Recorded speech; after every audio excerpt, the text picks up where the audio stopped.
Hi, everybody. We are joined today by a very, very special guest. We are joined today by Mr. Alan Chen, who is a design legend in Asia, done some incredible work, and he's got a wonderful exhibition here at the Pedder Arcade. And I thought it'd be great to get him on the Armoury TV to have a little chat and to understand a little bit more about Mr. Alan Chen. Alan, thank you so much for joining us today. Well, thank you, Mark. Yeah, I really appreciate it. Such a wonderful early Saturday morning. Yes. We're not morning people. Yes. We're not morning people. Okay. But that's okay. But we're about to have your reception, so you know it's worth it, right? In about 40 minutes. Yes, in about 40 minutes. Alan, you're really well known here in Asia, but for the sake of maybe our foreign audiences, could you just tell us a little bit about yourself, how you started, what do you do?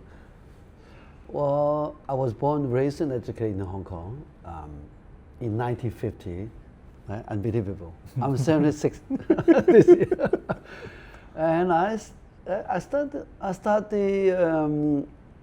chemistry biology. So basically, I was a science student. So without any formal academic design training, I jumped into advertising business when I was at the age of 20 in 1970. Just right across the road in Princess Building.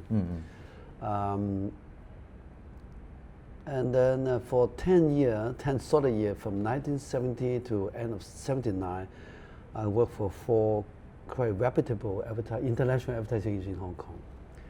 And at that time, the creative business, the advertising business, or should I say design business, there was not really a term called design. Everything goes back to the agency. When you design logo, packaging, advertising campaign, it becomes all back to the agency. This was an advertising agency? Yes, so there was probably maybe 1 or 2 design firms in Hong Kong, not international firm. You know. So I was trained as an admin, advertising man, and I was trained under expert. I've never worked under any Chinese, good and bad, I don't know. So at that time, in the 70s, all the gaijin, guido, foreigners, they were fascinated by Asia. So China was not open yet, and Japan, yes. And Hong Kong always been very mysterious to the foreigners. They still thought a lot of junks on the harbor, which they still believe so, for those Americans who live in Hong Kong. So we have expats. How was it? They were fascinated by Asia, so a lot of expats came to Hong Kong for very obvious reason. The Asian, the magical part, the mysterious part about being Asia. Yeah. So I was trained and worked under 5 mentors, obviously from London, New Zealand, Australia, New York. So those 5 mentors are fundamental, my tutor in my career path, which are very important. That's how I learn and pick up how to understand or appreciate the Asian perspective from a foreign point of view. So I also believe I have 2 pair of eyes. So one being Hong Kong Chinese, and the other being completely foreigners. That's interesting. Okay, so you were mentored by these foreigners who were looking into Asia. Yeah. And what were their specialties? Like, were they designers? Were they photographers? Well, they were all advertising men. There was one of them who taught me how to understand what European Roman typography is all about. Basically we were using Chinese language. And he was also a very good photographer. He went to the probably top 10 photographer in Asia. So I've been working under his mentorship for 2.5 years. So that's why I'm a photographer now. I'm also a TV commercial director. And I'm good at mixing the languages together, the English typography and the Chinese together, which are basically bilingual in Hong Kong. There was one guy who is from London. He's extremely good copywriter. So I still remember one of the ad campaign he did. I didn't do it. I was observing an ad campaign for Toyota cars. So he and the Japanese art director took a picture of, the garden road is very deep, right, going uphill. So they took a picture of the car going uphill like this. And then after the shot being done, they tilt it down so the car horizontal to the rail. Oh, okay. And what headline has he created is that Toyota flattened hills. You see? Yeah. That really burned into my mind even up to today, and that taught me how simplicity can deliver such a powerful message without any any junk jargon or words, or even a photograph with just one photograph, but tilted so the car becomes horizontal. The parallel to that, and the Toyota Fratton Hills. Yeah. And so in these early days, do you have any, like, what was your favorite work from the early parts of your career? Well, I was being employed as a trainee in grant advertising back in Princess Building, and this Australian art director. I have a privilege of sitting in this room like this. His desk is here. I'm just next door. I buy breakfast for him. I look up his lunches, and that kind of thing. And then simultaneously, I took a evening graphic design course for about 10 months. And then he saw my schoolwork. He said, Alan, you can draw. You have good sense. So gradually, he gave me very simple work, like he created an idea. I just put the other type of layout for him. And then he saw my sensitivity, and then he started giving me opportunity to design, a pamphlet, Christmas card, in-house Christmas card, which I still kept. And then in less than a year and a half, he gave me my first design project in my life, which is a souvenir for the Mandarin Oriental, or you call maybe a pamphlet. So he said, Alan, there are about 5 or 6 F&B outlets at the hotel. Could you design a pamphlet? I didn't design a pamphlet. You know what I kept up? I kept with the fan, which the fan, a Chinese fan. Okay. And the fan had different sections. So every panel section, it had the description of the restaurant. Wow. At the back of the fan is a lithograph, a reproduction lithograph of Old Hong Kong Harbor, the Pearl of the Orient. Right. And it was made. And I won many awards because of that. And my journey started from the Mandarin fan, which they're using the corporate logo 20 years later. Wow. So before that, the Mandarin didn't have the fan as the logo? No, not at all. And the fan logo I didn't design. It was designed by a company in London. But I did the fan way before Mandarin had the fan logo. Wow. And the fan has now been collected by the Empress Museum. Oh, that's amazing. That's amazing. That's how I started my design career, yeah. Do you think there's kind of a certain type of thought that unifies all of your projects from the beginning till today? Well, as I shared with you earlier, because I've been trained to appreciate the Asian culture perspective, everyday life from a European point of view. So I had 2 pair of eyes. So, and then about 10, 15 years ago, I have an exhibition and I produced a book under my name, Alan Chen. And the slogan, one of my friends helped me to create it, was named as Oriental Passion, Western Harmony. So I think that sum up the past 56 years of my career. Because you apply this sort of attitude to a lot of different mediums also, right? Yeah. I mean, there's obviously the printed materials. Yeah, graphic, product, interior. Is that common? Especially the interiors part, because you do a lot of interiors as well. Not really about 4 or 5 a year, but I think what signifies us from other interior design is because of my, not only the fusion of the 2 cultures, but also my collector. I collect all kinds of junk goods. I'm very aware of your collection. Oh my God. Alan's collection is wild, by the way. It's wild. So how would I describe it? Because when I produce a special interior project, for me, it's not about how to create a space that is comfortable, look good, but I think because I call myself a brand consultant, because through graphic product, about the line, below the line, and also spatial planning, interior, I think we can come up with a cohesive, holistic way of what brand is all about. Because I think interior is all about emotions. So when you walk into an architecture into a space, when you arrive at experience, it's all about emotion. So I think I'm very good at creating emotion because of my background. I'm a very strategic person. I'm a very emotional person. I love music. So, and also I collect a lot of art objects from Paris, London, back to Tokyo, Beijing, Hong Kong. So all those objects, all the paintings, sculpture objects, help me to create a space that is much more emotional than most interior design does, because I'm a brand consultant. So now, of course, interior design would do a piece of wonderful work, but I think my emotion through the branding emotion that I institute into the spatial planning is deeper, Yeah, I mean, I've been to spaces that you've created, both like your private salon space as well as like spaces you've designed for other people. And it's true, there's a lot of personality Yes. in them. And I think this is a lot related to the way you collect. No, having said that, I don't really impose my style in a way. I think as a creator, as a designer, of course, everyone has their own personality. Village style, Tado Endo, you name it. But Kengo Kuma, right? I mean, they all have a very significant, unique style, which I really respect, and they are my mentor, basically. But as a designer in the commercial world, I mean, my design is actually very commercial driven. I mean, I work for cake shop, I work for hotel, I work for restaurant, I work for tea house. So each and every one has their own potential coming. Each and every one has a lot of criteria we have to fulfill.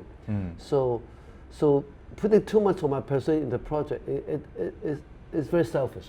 So I always look at the criteria from the client, the market, the customer profile before I introduce what you call my design angles. So maybe my design angle would be more culture driven, as I said. There's always a culture message that I want to deliver through my project. I think that's important.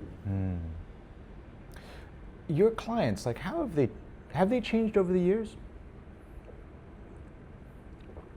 Yes, of course. I mean, for past 20-some years, we are so much on China. 80% of my business comes from China. For obvious reasons, the market is huge. It's not much bigger, it's huge. I mean, Hong Kong, I work for a fast food company, they only have 60. But in China, they have talked about 1,000, 6,000, 8,000. So the fulfillment being a designer is very satisfying because you're talking to a much bigger audience. It's like when you're a singer, you're in a room with 20 audience compared to a room of 60,000. That's a complete different kind of scale. And of course, on top of that, they pay me really well. Because and to your surprise, I mean, all my Chinese clients don't have the sophisticated coming to Hong Kong for obvious reasons, but the kind of respect they gave me is unbelievable. I mean, they may not understand design itself, they may not be sophisticated, then there's the emotional art program, but they respect me because I create a very strong profile and objects reference for them. So they really respect me. So, for example, if I present 3 options, they always pick the most avant-garde one. They always want to be different. So by having said that, they give me a huge, much bigger platform to perform, to create something what's right for them, also good for me. That's so interesting. So the mainland Chinese client, Yeah, which is a much bigger client, Yeah. is actually quite willing to go with the avant-garde option. Yeah, on the survey, they may not be well dressed, they may not even know how to hold a cup of coffee and drink like this, but they pick something out of the box. Most of the time, not everyone. That's interesting. Which, as a designer, is very fulfilling. So. Of course, yeah, of course. Let's talk a little bit about your collection, because I'm fascinated by both the volume of what you've collected, which is a lot. You only see part of it. I know, that's the scary part. That's the scary part. But also, like, the variety and the quality of objects, too. Like, what are you looking for when you collect? I published a book during COVID, over 2.5 years ago, in Milan by Rizzoli. The book is called Collecting Inspiration for Design, because I told you earlier, I have never have any academic training. So my EMBA classes are on the road. They want to understand. When I look at all my mentors, from overseas, they're very educated, very knowledgeable, even they don't understand Asian culture, but they go and find research. So to taught me a way how to become a better human being as a creator. So from day one, even at the early 20s, I understand the only way to learn is walk on the street, touch the object. I mean, on Hollywood Road, which is one of Hong Kong's most iconic antique street, every visitor can. I spend all my weekend on Hollywood Road. So basically, I know 80% of the Hollywood antique shop owner. So, you know what they taught me? Not only about the history of the object, the vases from what Ming or whatever. And put your hand on it. I said, no, they're too expensive. No, you have to touch it. The temperature, warmth, the texture, that's what you learn from it. You have to touch it. Look at the bottom, not only the surface, and inside out. And I've been trained like this. So by putting my hand on the object, first I get the texture, the silhouette, the patina, the combination of material. Why Ivy work with metal? why a silverware always give you a stunning effect with gold together. I mean, that's how I learn every day, non-stop, even today. Even all these weekends I'm in Hong Kong, I'm always at Honolulu. Not let's say buying. But you always have your eyes open. Like I remember you telling me, were you in Copenhagen or something, and you by the beach, Yes. and you saw these beautiful stones. I was and I was at this wonderful museum, and then there was a huge Alexander Calder on the patio. I look at, oh Jesus, I wish I had this in my house one day. Of course, I cannot afford it. But and then I walked down to the beach. It was incredible stand. The entire beach was full of pebble. Each and every one color texture is almost different. How can that be? It's like an installed by an artist. So me and my assistant, we only have 2 pair of hands. You know? So we actually hand carry like 20 pieces back home. And then after I was told, you're not supposed to remove them. Oh no, no. I didn't know that. Maybe we have to cut this part. Each and every man, I mean, look at this. The confessions I mean, were each and every crime man here. is like this. It's just unbelievable. From black and white to pinkish color stone for white lemon. It's all there. I will go back. Next time I'll bring my remover there. I remember once you told me, and I really took this to heart, you told me, just if you see it and you like it, like buy it. Don't think about where it's going to go. Well, as long as it's going to afford at that moment. I mean, a lot of people come to me and say, I don't know, how could I acquire a painting I like? Easy. If that painting talk to you at that minute, you look at it, buy it. But I'm not sure about the color, I'm not sure about the shape. Tell me. You say you like it, right? Then you forget about the dimension. Where are you going to place it? One day, sit right at the corner where you want it to be displayed. And that's my attitude. I bought huge paint from Paris. I bought incredible objects from Beijing on the flea market. I don't care where I'm going to use it. Yeah. Of You course have I'm faith that someday you will use it. Well, obviously, because I'm a designer, I want to learn from feeling the texture of the wood. I want to learn from the color pattern, why it was created 100 years old like this. I can afford it. At that moment, it's like when you walk in a bar. There's a lot of men and women. There's this one lady, oh Jesus, that's the one. Don't feel ashamed. Just walk to her. Say hi to her. You never know what's going to happen. It's true. It's true. She could be your PA, or she could be your girlfriend, or she could be your wife one day. Yeah. Oh, that's amazing. Okay, we should talk a little bit about this, about the exhibition. Right. So, how did we get from your career as a designer, as a brand man, to this? Trace back to in the 70s when I work with all my expats, all the boss. They love Asia, so when they're stationed in Hong Kong is the center of Asia, right? So they travel to Philippines, Thailand, Japan, and all. They always bring back, from Japan, or the wood block plane. I said, it was created 100 years. And then one of my tutor, Captain Orpin, my major tutor who taught me photography and everything, he always buy Buddha image. I look at Jesus, why every time I look at Buddha, I feel so peace and ease and heart, because it really speaks to you. And so I mean, this, I don't know. I mean, it's just one day, it was 3 years ago when I had my experience at Philip headquarters, when they have their opening show.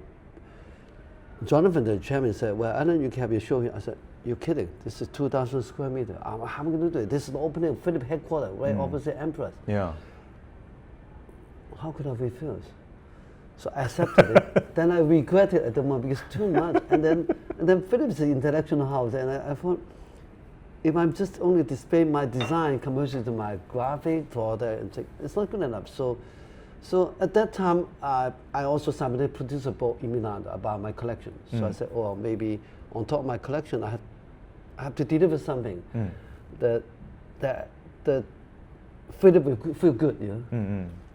So I have the responsibility. People gave me this space, so what should I do? So I urged myself, I told myself, maybe I should start to paint. I was not a painter at all at that time.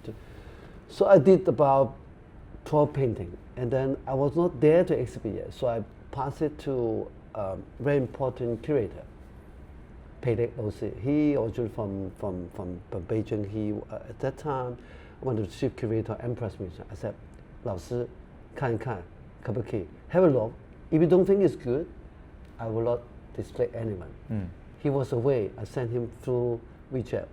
He looked at it and said, wow, I told you to do one. Why you did 12? Because he said he was not sure. So, okay, you do one good one. Maybe you can display. I did 12. And so he said, you know what he said? Okay, other than the 2 color ones, the all 10 black and white, you can exhibit. Oh, I don't know what to respond. I said, oh, good. If he said good, that means I able to display the Philips. So I did it. And what were these 10 paintings They of? were all mountains, but using European acrylic, European brush paint on top of canvas. But a lot of people look at it from a distance, they thought it was an ink paint, it was not. Yeah. Again, I didn't do it on purpose because I don't know how to control ink, I don't know how to use brush. So I think the easy way is to do something more abstract. And it turned out to be magical, something that I didn't expect. And all my friends who were in the art business came and said, wow, this is the good stuff.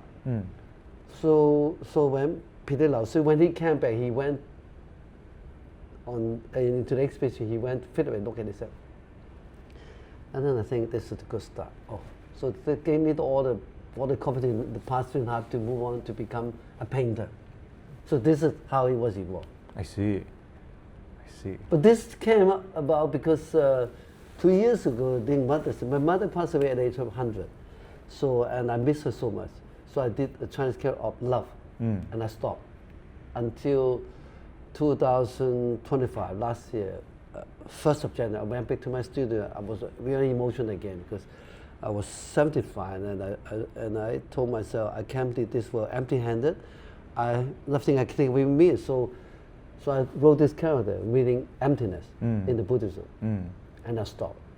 And then last year, cherry blossom, I went back to Kyoto with my family, and I met the gallery which have an exhibition, the toy vehicle in Osaka. They have a house, 100 years house, and I showed it to the gallery and I said, what do you think about my painting and my calligraphy? And she said, why do you do a calligraphy show in Kyoto at my gallery? So that was the ACG in Kyoto, right? Yeah, ACG. You can. Thank you for. Yeah, no, not at all. It was an amazing show. So that was last December. So. Oh, okay. And this show here was because of you again. Yeah. You asked me, No, said, not at all. Abbas, what can you do us? I mean, we feel very honored to have you here. Like, it's really a pleasure. And tell us a bit about the exhibition right now outside. Well, so this is the main character, Emptiness. I actually did it for you. This was created, actually 2 weeks ago. I don't want to. We did talk about this months ago, but you only did it 2 weeks ago. We agreed to do a photography show, but then I didn't have time to do it. So at the very last week, you were very generous. Said, Alan, do whatever you want. And then I talked to my son. I said, well, you calligraphy then. So my son Alex said, why do you do calligraphy? I said, I don't want to be paid. So I picked some of my calligraphy, which I did like last 10 months or so. And then this was completely new for this space. And then I look at the architecture. This is 100 years old building. Look at this. Yeah. So beautiful, this art. And I came and look at it, I said, can I do something in the window? Because I'm an installation artist. So I went back to my studio and did some flowers and have them blown up. And I was supposed to do on the rice paper. I cannot find a rice paper of this size. And so my advertising gene came back. I said, if this is a window for fashion brand, what can I do? So I said, maybe I'll do a small flower and blow up and turn it with a stick and put in a window, and it came out magical. Yeah, it came out great. And you can see it from the street too. Did you saw it? I did. Okay, I did. If you go onto Queens Road Center.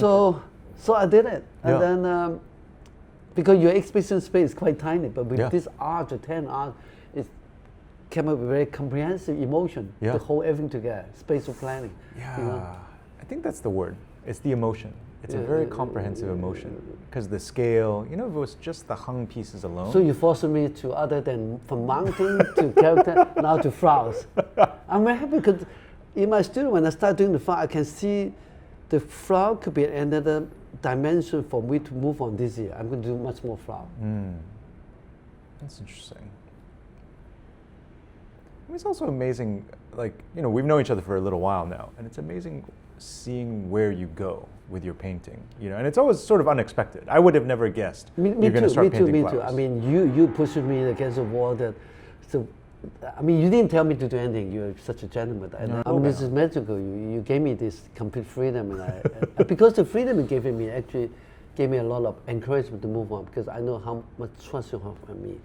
So I decided to come here with calligraphy, but I'm not satisfied. So, and then I look at the window. I said, well, what can I do? It was on 2 Sundays ago. I came back all by myself with my little note, and I draw. I started, wow, baby flower, and that's how it happens.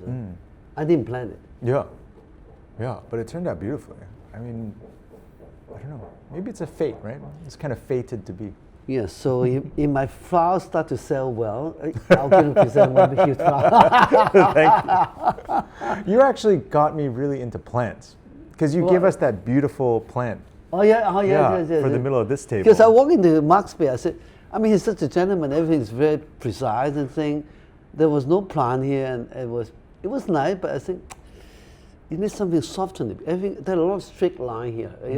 I think you need something to soften it. Even though I know this is a men's club, but no, I mean, it's our club. It's not specifically a men's club, know. but somehow it always ends Yeah, up yeah, like yeah, that, yeah, unfortunately. All right. Well, I guess we should probably go to the reception, because I think you have guests waiting outside. Well, how much I wish you could be in Hong Kong to come and see this show. Yeah, please, if you're in Hong Kong, stop by. If you're stopping by through Hong Kong, please stop by. Shows at the Pedder Arcade starting from now for the next month. And Alan, thank you so much for doing this with us. Thank you for having this wonderful chat. Thank you. And thank you for being on the Army TV. All right? Thank you.